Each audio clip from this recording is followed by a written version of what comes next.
Hebdo Santé sur Medi 1, bonjour et bienvenue. Dans ce numéro, nous parlons d'une urgence dentaire, la cellulite maxillaire d'origine dentaire, appelée encore cellulite cervico-faciale, puisqu'elle touche essentiellement le visage. Quelles en sont les causes? Par quels signes reconnaît-on une cellulite dentaire? Et qu'en est-il du traitement? Eh bien, nous en parlons dans cette émission avec vous, docteur Konessié Issouf, que nous retrouvons avec beaucoup de plaisir. Bonjour, docteur. Bonjour, monsieur Paco. Alors, vous êtes chirurgien dentiste et vous êtes en service à l'hôpital général de Yopougon Atié. En tout cas, merci encore une fois d'avoir accepté notre invitation. C'est moi qui vous remercie. Nous sommes également très contents de retrouver sur notre plateau mademoiselle Kwasi-Nyanvou Natacha Axel. Bonjour mademoiselle. Bonjour monsieur Kwaku. J'ai dit bonjour madame, bonjour mademoiselle. Mademoiselle. Mademoiselle, vous allez bien? Oui, ça va. Alors vous êtes technicienne supérieure en communication d'entreprise. C'est ça. Et vous qui avez déjà plusieurs fois fait carie dentaire, est-ce qu'il y a eu des complications? Eh bien, vous allez nous le dire, mais je tiens déjà à vous dire merci à tous les deux, une fois de plus, d'avoir accepté de participer à cette émission et de parler donc de ce sujet assez important qu'est la cellulite dentaire. Alors, au cours d'une précédente émission ici, docteur Konessié, vous nous disiez que la cellulite dentaire est une complication donc de la carie dentaire. Expliquez-nous comment se présente cette complication. Ok. Donc, la cellulite est une complication de la carie dentaire dans la mesure où la carie dentaire, les bactéries ou l'infection dentaire qui va induire la carie, si elle n'est pas prise en charge, va finir par aller au-delà de l'organe dentaire pour s'attaquer à tout l'environnement de la dent. Donc, l'environnement de la dent, c'est la gencive, c'est les ligaments, c'est l'os qui tient la dent. Donc, l'infection va proliférer et finalement être en train de, si je peux le dire comme ça, bouffer donc tout l'os, les muscles et toutes les zones graisseuses autour et s'étendre à la joue, au visage, au cou, selon l'emplacement de la dent, motif de consultation, si on peut dire ça comme ça. Alors, parmi les complications des caries dentaires, la cellulite paraît la plus... la plus spectaculaire, oui. D'accord. La plus spectaculaire et la plus grave, parce que la cellulite est considérée quand même comme une urgence médicale. D'accord. Voilà. Donc, c'est une pathologie qui appelle une intervention urgente, qu'elle soit médicamenteuse ou chirurgicale, il faut que ce soit fait le plus rapidement possible. D'accord. Alors, vous, mademoiselle Natacha, est-ce que, je vais dire, une carie dentaire a évolué au stade complication sur vous? Oui, un peu au stade complication. Voilà. Ça s'est présenté comment? Il y a eu, comme j'ai dit auparavant, il y a eu un trou dans la dent jusqu'à arriver à l'extraction. Et après l'extraction de la dernière dent, il y a eu un peu de joue enflé, qui était un peu douloureux. Voilà, c'est un peu ça. Et ça a pris combien de temps? 3 jours. Et vous avez informé le médecin? Non. D'accord. Je n'ai pas informé le médecin. Vous n'avez pas trouvé cela inquiétant? Un peu, oui, mais j'ai préféré ne pas l'informer. Je me suis dit que ça allait passer. D'accord. Alors, docteur, dites-moi, une carie qui va évoluer, donc qui va se compliquer, et ça va se présenter comment? C'est à partir de quel moment? On parle donc de complications. Elle a parlé de joues enflées, mais on n'était pas encore dans la complication. Oui, bon, c'est vrai que dans le cas de mademoiselle Kwasi, on n'est pas dans une complication de carie dentaire, c'est plutôt un phénomène inflammatoire suite à l'acte d'extraction, voilà, qui peut d'un malade à un autre être impressionnant, mais comme elle a signifié, après les 3 jours en général, de la façon la plus tranquille, la tuméfaction dans ce cas-là va disparaître. Mais dans le cas de la cellulite, mais bon, c'est bon de préciser aussi qu'après les extractions, pas l'acte d'extraction, mais le traitement médicamenteux après, s'il est mal suivi, effectivement, ça peut conduire à une cellulite. Mais bon, après, c'est des cas assez rares. La cellulite qui est le plus à craindre, c'est la cellulite qui fait vraiment suite à une carie maltraitée. Voilà, donc, ou pas du tout traitée. D'accord. Il y a un moment qui perd un peu nos patients. C'est-à-dire que le monsieur ou la dame a mal à la dent et puis après, il n'y a aucune douleur. Donc en général, ils vont penser à une guérison spontanée qui, on va le dire, n'arrive jamais. Voilà, donc ils n'ont plus mal, ils pensent être guéris, il n'y a plus de médicaments, ou même quand ils ont commencé à prendre un médicament, ils arrêtent parce qu'il n'y a plus de douleur. Et puis, on va faire 4, 5, 6 mois, peut-être 1 an sans douleur. Et puis la fois d'après, quand la douleur commence tout de suite, on va constater que ça va commencer à s'enfler parce que cette douleur-là, elle n'est pas dentaire. Voilà, c'est la complication qui est en train de se manifester. Et tout de suite, la joue va s'enfler, ça va faire mal, le toucher, on va sentir que la tuméfaction est chaude, voilà, est chaude. Et puis chez les personnes qui ont un teint un peu plus clair, vous allez voir que toute la zone va rougir. Voilà, là c'est vraiment le cas de cellulite. Et puis, comme je disais tout à l'heure, sans prise en charge, ça va rapidement se compliquer. Parce qu'au départ, ce n'est pas purulent, mais au fur et à mesure, du pus va se former. Et si le pus se forme, il faut que ce pus-là sorte. Donc, parfois, ça va se fistuliser. Donc, on va avoir une ouverture pour laisser couler le pus, ou parfois, le pus va venir par la bouche. Voilà. Mais dans vos services, est-ce que vous voyez, est-ce qu'on voit des cas de cellulite dentaire? Oui, fréquemment. Fréquemment? Fréquemment. Ah bon? Fréquemment parce que je vais dire ça comme ça, nos populations ne sont pas très préventives. Nos populations, peut-être à cause du niveau social, vont toujours utiliser les moyens à leur disposition avant d'aller vers l'hôpital. Donc, ils vont acheter des médicaments dans les rues qu'ils vont prendre. Et vous savez, les douleurs dentaires sont des douleurs d'infection. La femme qui vend le médicament dans la rue ne sait pas que pour gérer une infection, c'est vrai qu'il y a la douleur qu'il faut régler, mais il faut surtout attaquer l'infection. Donc, elle va aller vers la douleur et parfois avec des molécules qui ne s'utilisent pas seules dans le cas des douleurs dentaires. Donc, les patients vont utiliser pendant 2-3 jours et après, ils sont surpris que la bouche ne s'ouvre plus, la joue qui enfle, le cou qui enfle, et la prise en charge devient assez difficile parce que vous avez une dent qui crée une infection, vous ne pouvez pas avoir accès à la dent parce que le patient ne peut pas ouvrir la bouche. Donc, il faut être en train de le bombarder avec des antibiotiques d'une certaine puissance pour vraiment pouvoir trouver la voie de guérison. Je vais dire ça comme ça, la voie de guérison. Voilà. Parce qu'après, il y a beaucoup d'autres choses à faire en plus des traitements médicamenteux. Est-ce que votre médecin vous a déjà prévenu sur une complication qui est comme, enfin, je vais dire, comme la cellulite dentaire, Natacha? Non, on n'a pas véritablement parlé de ça. Il a juste dit de prendre soin de mes dents. Il m'a donné, comment je peux dire même, le traitement, mais on n'a pas parlé de traitement de cellulite. D'accord. Et c'est qu'il faut, je vais dire, c'est un mal qu'il faut craindre, hein. Il faut surtout faire attention, puisque le médecin vous a dit de faire attention à vos dents pour ne pas avoir une complication. Plus tard. Plus tard. Effectivement. D'accord. Alors, on a, vous avez déjà décrit un peu comment se présente une cellulite dentaire. Vous avez déjà parlé de rougeur. Est-ce qu'il y a d'autres signes qui permettent de, je vais dire, reconnaître une cellulite dentaire?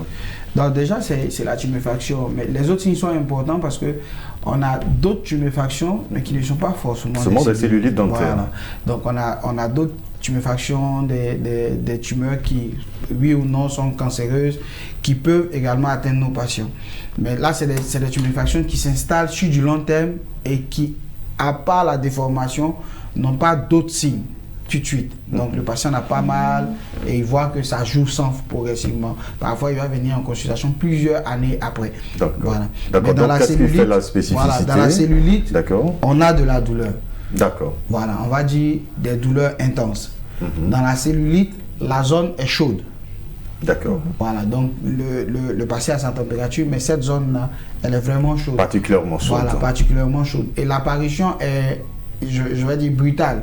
Donc, il vous dira, hier, j'ai eu un peu mal, j'ai pris un médicament, et puis ce matin, quand je me suis réveillé, ma joue était enflée. Voilà, ça c'est vraiment... Ah d'accord, ça s'enfle de façon spectaculaire. C'est pas l'installation progressive sur plusieurs mois.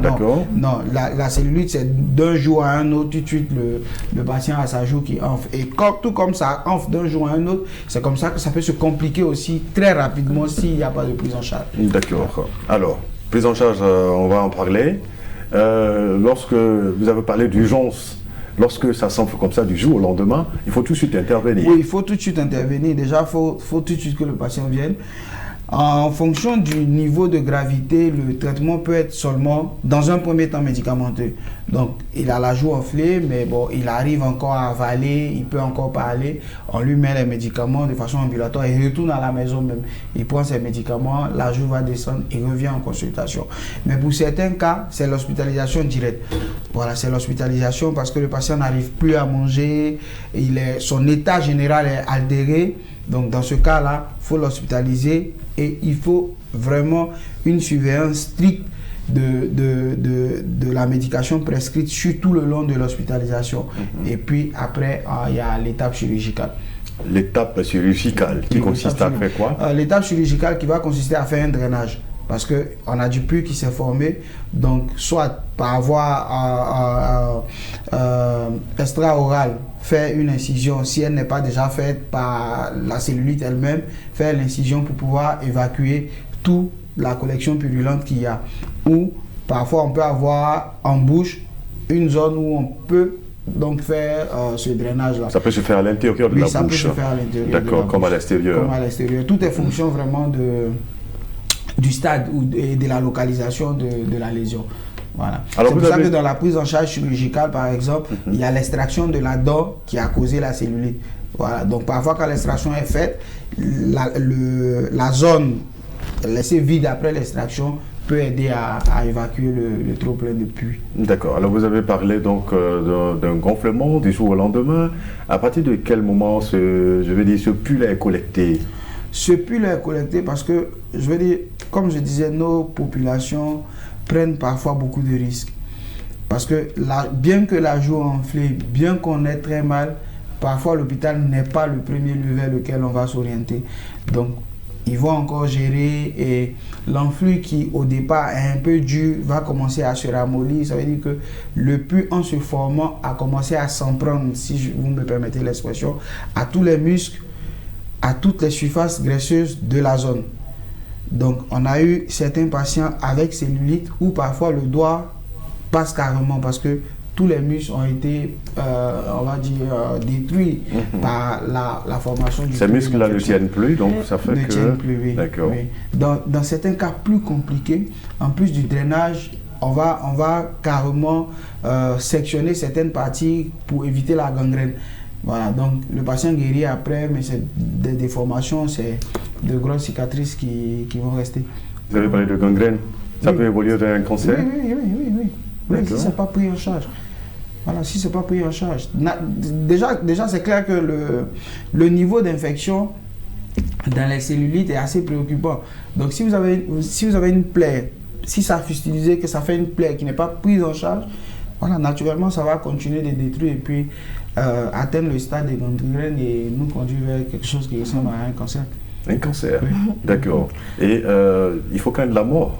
Oui, il faut craindre la mort. Ça peut mettre, je vais dire, il faut craindre la mort déjà à cause de la septicémie. D'accord. Comme c'est une infection qui est assez importante, donc l'infection peut se propager à tout l'organisme. Et là, on est vraiment dans l'urgence. Voilà. Et puis après, comme je dis, en fonction du stade, il y a l'asphyxie qui peut entraîner la mort. Donc au niveau des dents du bas, la tuméfaction qui va comprimer les voies aériennes et puis le patient meurt par asphyxie. Voilà. Waouh, c'est quand même assez dangereux. Natacha, oui. Non, je voulais demander un truc, poser une question au docteur. Okay. J'aimerais savoir si la cellulite, elle est comme la carie. De toute façon, la carie, moi j'ai eu plusieurs fois. Est-ce que si un patient qui a été déjà traité de cellulite peut avoir encore cette même maladie? Oui, autant qu'il aura des foyers infectieux dans la bouche, il est exposé à la cellulite. Ah, voilà, autant qu'il aura des foyers infectieux.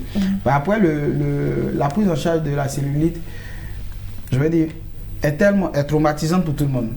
Donc, en tout cas, j'espère pour nos patients qui passent par là, qu'ils n'aient pas à revivre ça une seconde fois. Voilà. Sinon, tant que le niveau d'hygiène, en tout cas, tant qu'il y a des foyers infectieux, ils sont toujours bons pour faire à nouveau des cellulites. D'accord. Alors, nos téléspectateurs ont également des préoccupations et Ferdinand Kouakou est allé donc les recueillir. On regarde. Bonjour docteur, juste une question. La cellulite dentaire, vu son emplacement au niveau du visage, est-ce qu'on peut en mourir? Bonjour docteur, moi c'est Yann Ducrest-Goré. J'aimerais savoir si après l'opération de la cellulite, ça peut revenir encore pour dire, ça peut avoir d'autres répercussions, ça peut s'enfler encore. genre pour faire sortir encore d'autres trucs qu'il y avait avant. Bonjour docteur, est-ce qu'il est bien de traiter une cellulite à la maison, rester à la maison, mettre les médicaments traditionnels dessus et tout ça? Vraiment, moi je ne considère pas ça normal, mais est-ce qu'il est concerné de traiter une cellulite à la maison? Bonjour docteur, j'aimerais savoir si quand on a la cellulite dentaire, c'est possible, voire nécessaire de masser avec de l'eau chaude. Parce que souvent à la maison, quand on a un peu mal à la dent, il y a nos mamans qui chauffent de l'eau, qui essaient de masser. Est-ce qu'après ça ne devient pas autre chose? Est-ce que ça ne cause pas d'autres problèmes? Voilà, c'est ma question. Allez, merci à Ferdinand Kouakou. Je pense que des préoccupations ont déjà été prises en compte ici. Est-ce qu'on peut mourir donc d'une cellulite dentaire vu son emplacement? C'est dans le visage. Dans le visage. Alors vous avez répondu par l'affirmative. On peut mourir. On peut mourir, c'est une urgence. D'accord. C'est une urgence, il faut courir tout de suite pour l'hôpital. Voilà. Alors en termes de récidive également, Natacha a posé la question avant. On peut en faire autant, on peut en faire. Il peut y avoir des récidives. Il peut y avoir des récidives. On a 32 dents, donc on va dire, si l'origine doit être exclusivement dentaire, on a 32 possibilités de faire une cellulite. Voilà, donc le point c'est de faire en sorte de ne pas faire de carie dentaire. Mais je vais préciser que c'est vrai, en majorité les cellulites sont des conséquences de carie dentaire, mais même les problèmes au niveau des gencives peuvent également entraîner des cellulites. Voilà. D'accord. C'est pour ça que la prise en charge doit être globale. Donc prendre en charge les dents et tous les tissus environnants. Donc prise en charge bucco-dentaire.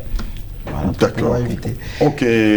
L'autre question, est-il conseillé donc de traiter une cellulite dentaire à la maison avec, par exemple, des médicaments naturels? Okay. Je pense que les deux questions se rejoignent. Oui, justement. Donc, moi, ce que je conseillerais, que tout de suite, on se rende dans un centre de santé. Déjà, pour tout ce qui est eau chaude et substances chaudes, pour nos patients qui ont eu à utiliser ces moyens-là, on a eu parfois la guérison, mais la tuméfaction est restée. D'accord. Voilà, parce que les tissus, c'est un peu... L'utilisation de substances chaudes a comme entraîné un mauvais fonctionnement. Donc, on n'a plus d'infection, mais la zone ne descend pas parfaitement. Voilà, donc tout de suite, et c'est fréquent, la quasi-totalité de nos patients qu'on reçoit passent toujours par ce type de traitement-là. Donc, pour ce qui concerne les traitements avec eau chaude, je proscris tout de suite. Maintenant, les médicaments traditionnels, encore, il faut faire attention, parce que comme je le disais, beaucoup de nos patients vont tout de suite aller dans le sens de la sorcellerie, c'est un sort et tout, et vont appliquer des décoctions. Et parfois, la décoction elle-même n'est pas très hygiénique. Donc, elle va venir compliquer l'infection qu'on essaie de traiter. Parce qu'eux, ils vont dans le sens de régler un problème de sort. Or, on est dans un tableau d'infection. Voilà. Donc, pour moi, une fois qu'on est en train de faire une cellulite, il faut même éviter de prendre même des médicaments pharmaceutiques, mais sans avis médical. D'accord. Voilà. Donc, il faut aller direct à l'hôpital. Alors, je voudrais qu'on soit un peu, on va être un peu technique, hein, mais je voudrais comprendre un peu pourquoi cellulite, l'appellation cellulite, je veux comprendre. Ah, parce que on a une diffusion d'une infection au niveau des tissus celluleux adipeux. D'accord. Voilà, donc des tissus dans des zones où il y a de la graisse, où il y a des muscles et tout. Donc c'est l'appellation qu'on va donner au type de tissu. Donc finalement on va dire une cellulite. Donc c'est plus le type de tissu qui est touché par l'infection. Et c'est à tout âge? À tout âge, oui. À tout âge, oui. C'est vrai, on peut avoir des prédominances au niveau des sujets jeunes adultes, mais bon, à tout âge, on en a de tout âge. Voilà. Alors, on peut avoir, je veux dire, comme vous l'avez dit, si on élimine donc les causes, après une opération, une intervention chirurgicale, on peut en guérir totalement. Oui. La prise en charge, tout comme l'installation est spectaculaire, la prise en charge, si elle est bien menée aussi, est tout aussi spectaculaire. Donc, normalement, on a des rendez-vous réguliers. Par exemple, si on a le patient qui n'arrive plus à ouvrir la bouche à cause de la cellulite, une fois qu'on est en train de prendre le dessus sur l'infection, il faut aider le patient à ouvrir la bouche. Donc, il y a un ensemble de procédures dans ce sens-là, à aider le patient à pouvoir retrouver une ouverture buccale normale. Et puis, il faut drainer. Si c'est bien fait, en général, la guérison, le pronostic est bon. D'accord. Voilà. Alors, je voudrais qu'on insiste un peu sur la prévention de la cellulite dentaire pour mademoiselle Kwasi, Natacha qui est là, qui est je ne dirais pas abonné, mais qui fait régulièrement donc des caries dentaires, vous n'êtes pas éventuellement arrivé à une complication de cellulite, qu'est-ce qu'il faut faire? La prévention des cellulites va rejoindre la prévention des caries dentaires et de toutes les autres maladies de la bouche. Donc, on va dire c'est l'hygiène. Voilà, c'est l'hygiène. Et puis, comme la cellulite, c'est une complication d'une autre maladie, donc on va dire cette autre maladie-là aussi, il faut être prompt à la traiter. Donc, il y a l'hygiène. Après, en dépit de la bonne hygiène, je fais quand même une carie. Il faut que je m'assure de traiter mes caries pour ne pas que l'infection là soit en train de donner autre chose. D'accord. Voilà. En termes de prévention, je vais dire, comme le docteur l'a dit, vous n'êtes pas arrivé donc aux cellulites, il faut donc une hygiène. Vous, quelle est l'hygiène? Vous bossez combien de fois? 2 fois. 2 fois? 2 fois, mais je ne faisais pas le matin après le repas. Je faisais avant mon petit déjeuner. D'accord. Et puis après, je ne fais pas. Mais le soir, là au coucher, quand je finis de me brosser, je ne mange plus. D'accord. Je ne bois que de l'eau, je ne bois pas autre chose. Ça, je suis. Maintenant, après, la sucrerie, comme le docteur a dit aussi, on ne sait même plus ce que contient la sucrerie ou pas. On s'est dit que ce sont des bonbons, tout et tout. Là, je ne mange plus, mais bon, à part ça, la loco et autres, on continue. D'accord. D'accord. Donc, ça, c'est ce que vous adoptez comme hygiène pour prévenir donc, les trucs sucrés. Voilà, pour ne plus faire des épisodes de caries à répétition. C'est ça. D'accord. Donc, docteur Cassier, pour terminer, donc, qu'est-ce qu'on doit retenir des cellulites dentaires? Ok. Ce que je souhaite qu'on retienne, c'est que une carie pas traitée ou mal traitée peut se compliquer pour donner une cellulite. Et la cellulite est une urgence médicale parce que la cellulite peut porter atteinte à notre pronostic vital. Voilà. Donc, une fois qu'on a une enflure, il faut que ce soit vraiment le signe de trop qui nous conduise automatiquement à l'hôpital. Donc, c'est pas la peine d'essayer des décoctions ou d'être encore avec la femme qui est au bord de la route avec son assiette de médicaments. Il faut aller directement à l'hôpital pour éviter les conséquences. La cellulite nous confirme qu'un problème dentaire peut conduire au cimetière. Donc, il faut pas être en train de traîner avec. Voilà. Vous avez mis comment on dit ça déjà, le doigt sur un problème. Il s'agit donc des médicaments de la rue. Les médicaments de la rue, oui. Oui, qui sont impliqués, je dirais, j'ai pas de pourcentage précis, mais qui sont impliqués en grande majorité dans la survenue de tout ce qu'on a au quotidien comme prise en charge. Donc il faut proscrire, les médicaments de la rue. Voilà, il faut proscrire. Je pense que nos autorités se battent déjà pour ça, mais encore les médicaments de la rue traînent parce qu'il y a des acheteurs. Voilà. Ah d'accord. Voilà, parce qu'il y a des acheteurs. Et je dis toujours à mes patients, même la combinaison que vous achetez, là, je peux vous faire la même combinaison, mais que vous trouvez en pharmacie, et parfois sensiblement au même coût. Donc, il n'y a pas d'intérêt à aller prendre des médicaments au bord de la route. Voilà. D'accord. Le coût de traitement n'est pas assez cher, hein? Je veux dire, à partir du moment où on est dans la cellulite, en général, nous, on ne fait plus vraiment attention au coût de traitement. Parce que là, on parle d'urgence médicale. Oui, on parle d'urgence. Le pronostic vital est engagé, voilà. Donc, je veux dire, on part au bas mot pour 100-150 000, sinon beaucoup plus. D'accord. En termes de prise en charge. Oui, mais vous l'avez dit déjà, je pense que ça suffit déjà en termes de réponse. Là, à ce stade, on ne compte plus en matière d'argent parce que là, c'est une urgence. C'est vrai que généralement, on dit la santé n'a pas de prix et lorsqu'on est face à une urgence, il ne faut plus calculer. Il ne faut plus calculer, oui. D'accord, il ne faut plus calculer. En tout cas, et je répète donc pour nos téléspectateurs qu'il faut au moins un rendez-vous avec son dentiste chaque année. Au moins une fois l'année, oui. Voilà. Ça permet de prévenir toutes ces situations. Toutes ces situations de caries dentaires et de complications, cellulite.